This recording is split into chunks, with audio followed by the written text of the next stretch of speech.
savez, on parle souvent d'énergie, d'électricité, de machines. Mais il y a une source encore plus fondamentale pour l'industrie. Et moi, je pense que c'est l'eau, qui est encore plus fondamentale que l'énergie, l'électricité et les machines. Il faut d'abord être sûr qu'on a l'eau. Sans eau, aucune usine ne fonctionne.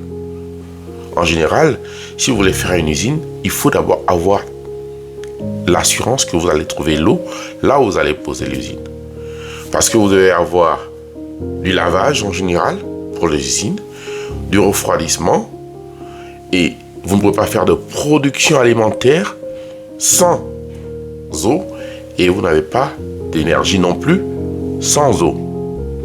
Donc aujourd'hui, voyons ensemble comment s'approvisionner en eau, en ville par exemple, en zone rurale, pour pouvoir bâtir une industrie solide et durable en Afrique.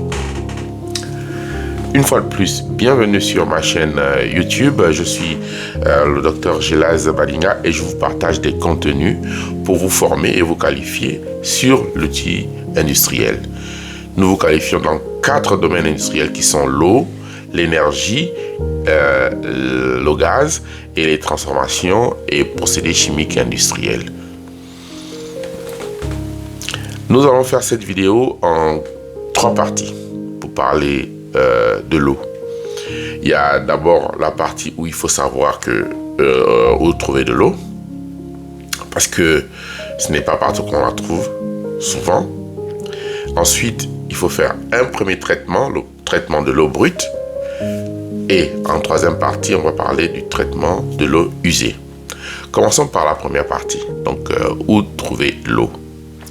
Il faut savoir qu'en zone urbaine, les industries peuvent directement se raccorder aux réseaux municipaux. Donc ça, on le sait, il y a des usines qui sont en zone urbaine qui, en général, vont prendre directement l'électricité et l'eau du fournisseur. Il y a souvent, en général, en Afrique surtout, un fournisseur en eau qui est national et qui a, en général, ce monopole-là, et il va fournir cette eau-là. Bon, en général, cette eau n'est pas souvent suffisante, c'est limité parce qu'il y a des instabilités au niveau de la fourniture d'eau. Donc malgré ça, il faut peut-être se prémunir quand même de sources alternatives. Et c'est de ces sources alternatives-là dont je vais parler pour les zones rurales.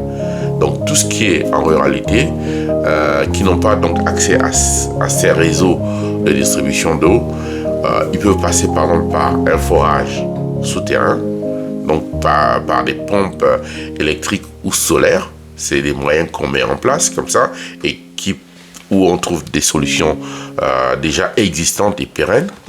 On peut aussi passer par le captage de sources naturelles ou de rivières qui sont proches dans la zone, ou encore par la récupération des eaux de pluie pour certaines productions ou le nettoyage industriel, par exemple. Ce qui est sûr et certain, c'est la clé, c'est identifier la qualité et la quantité d'eau dont votre usine a besoin avant même d'investir dans les équipements.